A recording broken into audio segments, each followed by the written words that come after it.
Gastrointestinal hemorrhage is a common emergency that our team deal with. In this video, we will demonstrate the use of gold probe.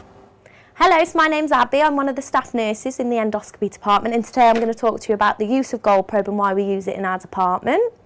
So the gold probe is a specialist piece of equipment which has been designed to be used for upper GI bleeds.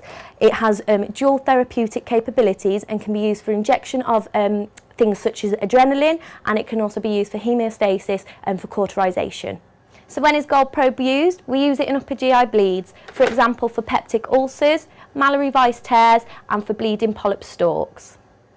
Okay, so the gold probe is made up of different components. So firstly we have the gold probe itself, which is in the packaging stored in a sheath. Then we have the catheter handle, which is quite a chunky piece of part of the equipment which you hold.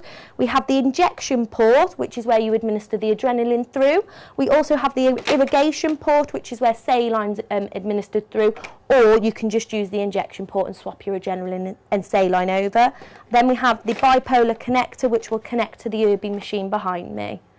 Okay, so setting up the gold probe, just make sure that all the equipment you use is compatible with your Irby diaphragm machine that you have and the endoscopes that you use.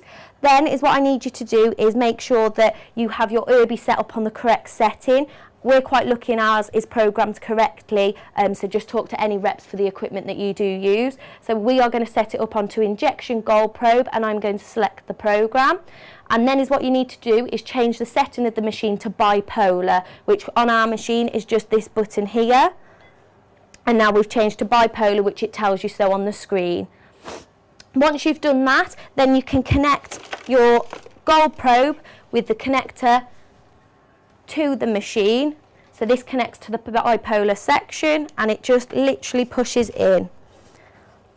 So that is now connected.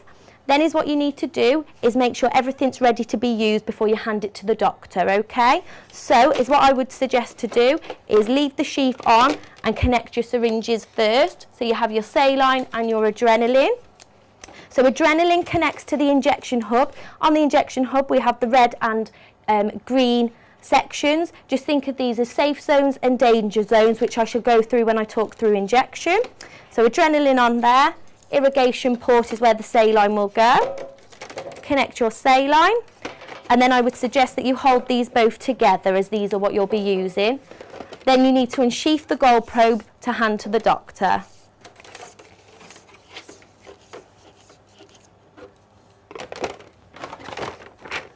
You need to then check that all the equipment is working.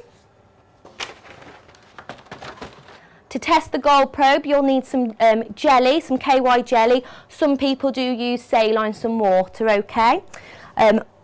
There's no need to pad the patient for this because the cut and coag is not used for this piece of equipment, okay? So don't pad the patient and you only use the blue pedal, no need for the yellow pedal.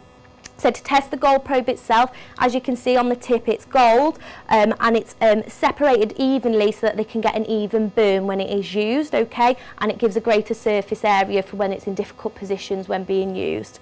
So then you just need to test the gold probe. So what you need to do is step on the blue pedal and insert the gold probe into the jelly. So the endoscopist will know that they need to keep their foot on the blue pedal for at least 8 seconds. And what you should see is some smoke, and you can hear it sizzling, so that is working. So the gold probe's fine to hand to the doctor. If you just want to check your injection, you insert to push and just flush through the channel until you see something come out at the end, which it is, and then you can hand this to the doctor. When asked to inject, you will need to push down into the green zone, which is your safe zone. If you go past the green zone for any reason, sometimes difficult position can do that, that is fine, and you may be in the red zone. Again, that is fine, but you should never not be able to see the red zone.